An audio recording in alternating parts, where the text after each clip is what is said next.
And welcome back, rugby fans, to Rugby411. As always, I'm your host. My name is Joshua Shibata. And yes, I know it has been a while. I hope you guys have had a pretty great fall season, off season so far from Major League Rugby and a lot of rugby action. As I mentioned before, we will be coming back with a lot of rugby stuff that's going on. I mean, the women's just had their WXV performance, which wasn't too shabby. And of course, now we are back with men's international action as we will be previewing the USA Eagles European Tour 2024. Not the official name of the tour, but they will be in Europe for the next couple of weeks as they'll be facing against some pretty stiff competition, but some familiar faces as well, as they'll be going against number 15 Portugal, number 16 Tonga, and number 18 Spain. Once again, USA Eagles,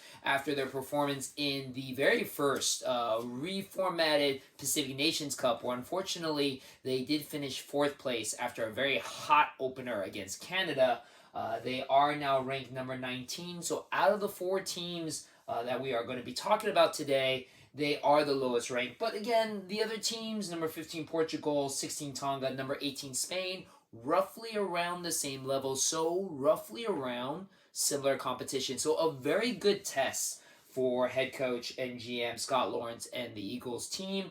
Again, we'll be previewing the pool. They haven't listed the starting 15 for the game against Portugal, but at least we do have the players pool of 30 players that will be traveling, that are actually right now in Europe, which is filled with a bunch of veterans, quite a few young players, some of them that just had their first international USA Eagles cap during the Pacific Nations tournament. We'll see some familiar faces coming back, including, of course, one of my favorite players, AJ McGinty, who unfortunately was not able to take part of the Pacific Nations Cup because he got hurt pretty badly late last year, early this year. But now he is back with the Eagles, though Luke Carty, who was our fly half during that time, didn't do such a bad job. He was named player of the match in that match against Canada, the only win for the United States during the Pacific Nations Cup. But again, this is great competition to see the US Eagles having more consistent competition with caliber opponents that are about the same or maybe a little bit higher. Of course, we are always doing all these matches in preparation for not only the 2031 Rugby World Cup, which will be taking place right here in the United States, but also, of course, the 2027 Rugby World Cup that will be taking place right before in England. Again, pretty pivotal. I'm sorry, in Australia, pretty pivotal competition to prepare for. And again, another stepping stone as we get ready for competition with the USA Rugby World Cup. Having a pretty strong performance, or at least qualifying for that 2027, when we unfortunately did not qualify for the 2023 Rugby World Cup, will at least make up for some things, as I feel that was like a backward step for the USA Eagles. We are always trying to progress forward. And again, with the lineup that we have, we are building up some young American talent. And again, you're seeing a lot of the names that will be popping up. Almost all of the players in the 30-player traveling pool are currently members of Major League Rugby teams. So again, Major League Rugby, the only pro competition here in the United States, a good competition level, caliber level competition for young USA Eagles players and potential USA Eagles players to at least get their foot in the door, getting a taste of international competition here in the United States before actually going out and competing at international level. So real quick, going over the games again, Saturday, November 9th, going against Portugal. That's going to be 8 a.m. Pacific Standard Time. All these games are going to be Pacific Standard Time that I'm mentioning. Saturday, November 9th. Saturday, November 16th against Tonga. This will be taking place in France, though they are going against Tonga. So no home pitch advantage for either team. Number 16 Tonga, 8:30 a.m. Pacific Standard Time. And then the really early one, Saturday, November 23rd against number 18 Spain, 3:45 a.m. That's right, 3:45 a.m. on the West Coast. Technically 6:45 a.m. on the East Coast. So not as early, but still pretty early for rugby. But really, when is it ever too early for rugby, right? Though I'll admit, I'm not going to be watching that game live.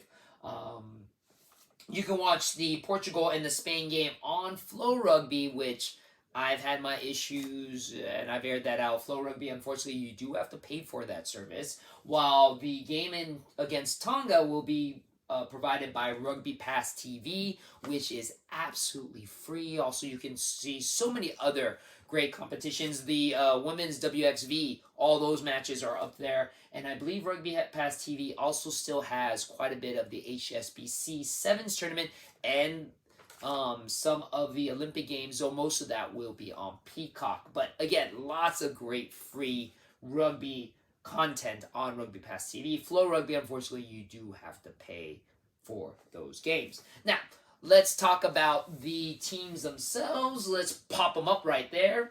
And this is our 30-man traveling roster. Again, these are the players that are currently in Europe from the pool of which Scott Lawrence will be picking the top 15 and the reserve players. Running down the list real quick, starting off with Peyton Talea, prop from San Diego, that he had his first cap during the Pacific Nations Cup games against Fiji, so coming back.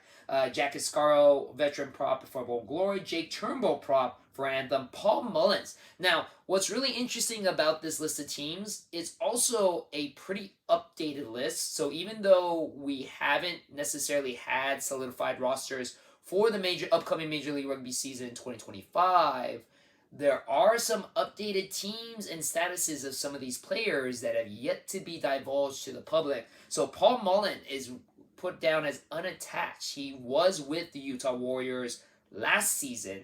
So whether that means he just hasn't re-signed or whether it means he's going to be going elsewhere remains to be seen. But Paul Mullen is now unattached, but is in Europe right now with the Eagles. And there's another one. Alex Mahan played for Rugby Football Club LA.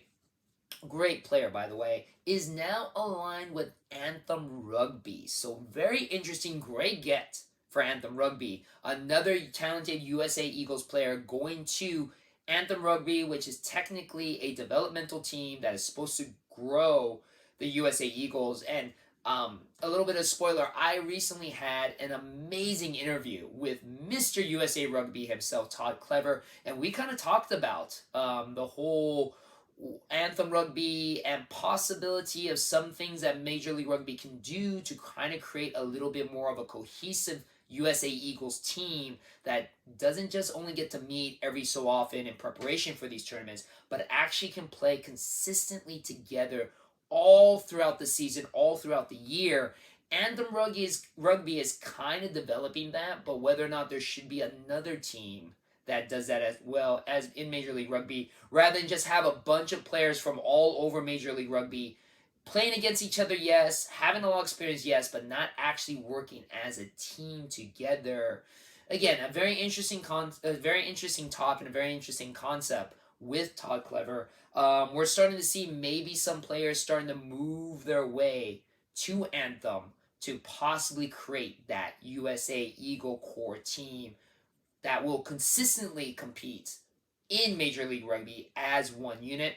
Remains to be seen, but is very interesting, especially with this announcement that Alex Mahan apparently has left Rugby Football Club LA, is now with Anthem. Again, hasn't been officially announced, but quite possibly could be happening. Pono Davis, another talented young prop from the Houston SaberCats that got his first cap in the Pacific World Nations Cup. Capelli Pifoletti, talented hooker, one of the few actual currently playing club players that is with the USA Eagles. He plays for the Saracens in Europe. Sean McNulty, talented hooker from Miami, had his first cap in the Pacific Nations Cup. One of the few players that may possibly get their debut, their first cap in this European tour, Shiloh Klein, hooker from San Diego. And then, of course, one of my favorite players is Jason Dom, one of the best players in Rugby Football Club LA, a lock coming back for the USA Eagles this tour.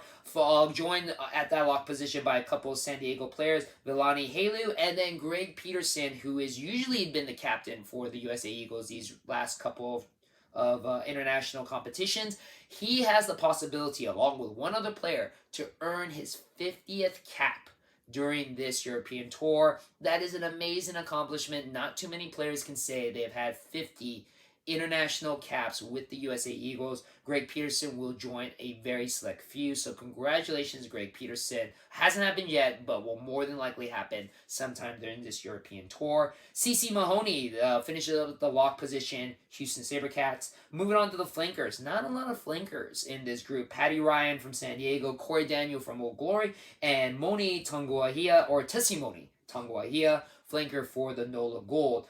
At the number 8 position, again, another position that not too many players for that. Just a couple. Thomas Chuabao, who again was with the Utah Warriors last season, is now unattached. What does that mean? And we'll find out in a couple of months. And then one of my favorite players, Jameson Fonanana Schultz, number 8 for Old Glory, will be with the Eagles again. And then for the scrum half, another talented player who is currently with an international club with the Cheetahs in South Africa, Ruben De Haas. And then Ethan McVeigh, a very young scrum half. I felt he made his debut during the Pacific Nations Cup. I felt Ethan McVeigh did a wonderful job stepping in for Ruben De Haas, who I believe might have been hurt during the Pacific Nations Cup, and that's why Ethan McVeigh had to come in at the scrum half position. I thought he did a phenomenal job. Really talented. Great to see him coming back for this European tour. And then at our fly half position, two very talented fly halves. Luke Carty, who again, I mentioned before, was the man of the match during the win against Canada. Again, another player, used to be with the Chicago Hounds, now claimed to be unattached. He was a player with the LA Guiltinis. Wouldn't mind seeing him back in LA. We'll see if that happens. Or if he decides to go back to his roots in Europe, where his brother is playing right now. We'll see. But right now, playing with the Eagles for at least this European tour. And then the return of A.J. McGinty, one of the top cap players currently with the Eagles. Fly half with the Bristol Bears, another international club player. Coming back from injury, it would be great to see him back in the lineup. At the center position, we have the very talented Tavita Lopetti from Seattle. We have Mark O'Keefe from Chicago, who could again possibly get his very first debut cap during this European tour. And then very talented young Dominic Bissang, star of the under-20s USA Eagles team that scored a silver medal during the recent under-20s Rugby World Trophy tournament. Very talented player, has yet to graduate from college, is still with St. Mary's College in California. Obviously, will go into the draft. Hopefully, will go into the draft next season. And he will be a great addition to any roster. Obviously, Anthem Rugby would love to have him, but very, very talented player. I see Dominic Bissag being a future superstar and definitely a player that we'll be looking towards to in the 2031 Rugby World Cup, let alone 2027 Rugby World Cup. And of course, we have our wingers, Nate the Great Osberger from Chicago, the other player that could possibly get his 50th cap, along with team captain Greg Peterson. Again, just like with Greg Peterson, congratulations to Nate the Great Osberger. He had a phenomenal record during the Pacific Nations Cup. Was just an amazing player for Chicago. Connor Mooneyham, a former number 1 draft pick for Major League Rugby, is now with Anthem. Phenomenal player. He also had a great showing during the Pacific Nations Cup, in my opinion. And then we have also at the winger Noah Brown, another young player who could possibly get his first USA Eagles cap, currently playing with the Chicago Hounds. And then our two fullbacks, both of them from Anthem.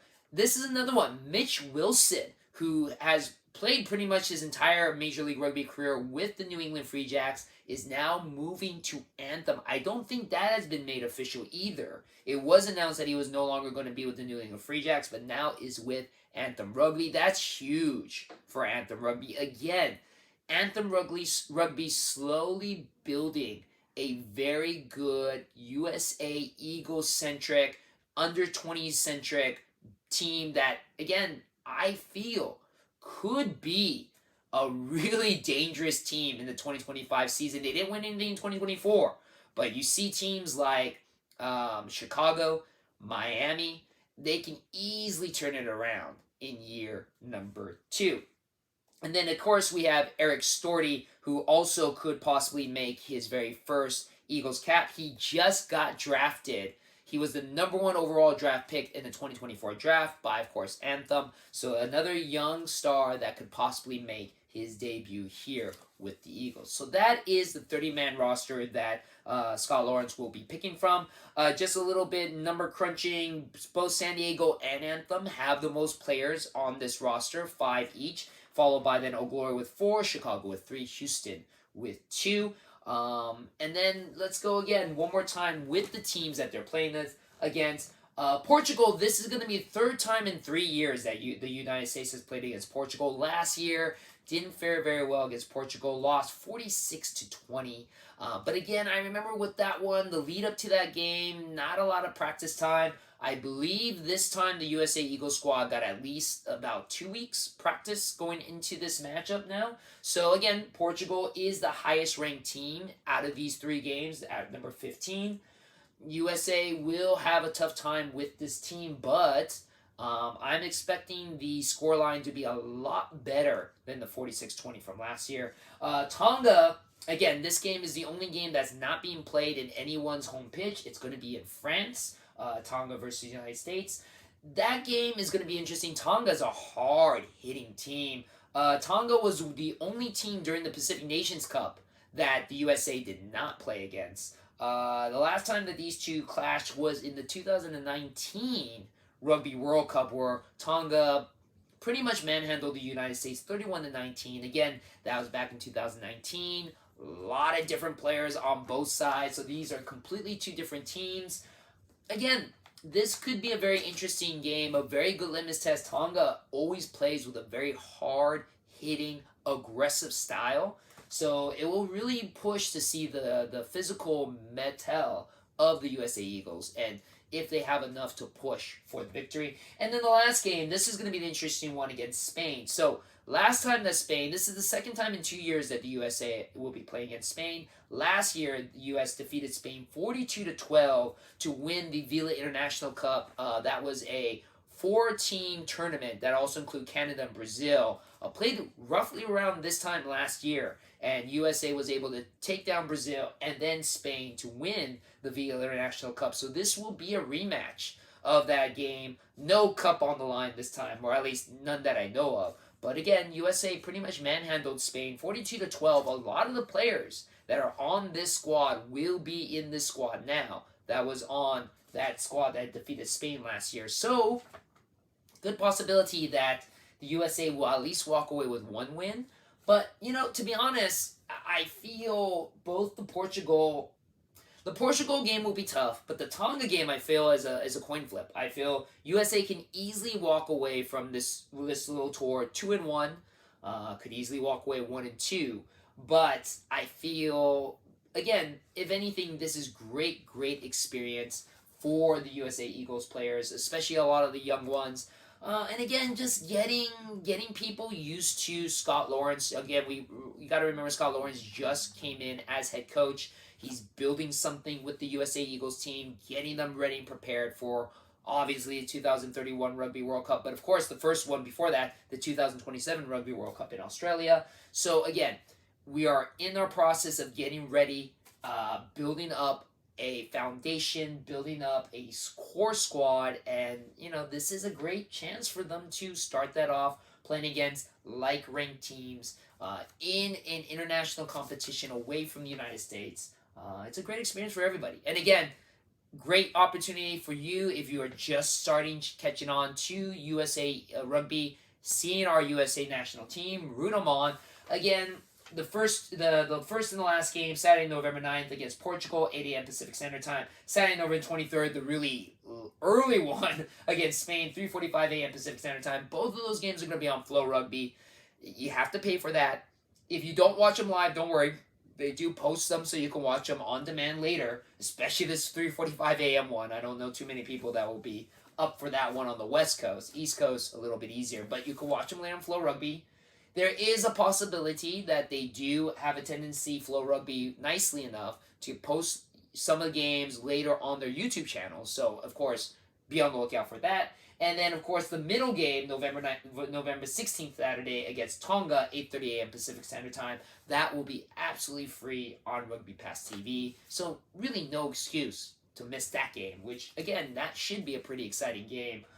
Two pretty hungry teams, going to be very physical. We'll see. It's a very good test for the USA Eagles. So, with that being said, that is our review. I know it's been a while. It's great to see USA Eagles action back right before the end of the year. Of course, then we have 2025 to look forward to. We have, I might do a video about Rugby Sevens that's going to be coming up. I might be doing obviously I'll be doing a preview video of the 2025 season for Major League Rugby.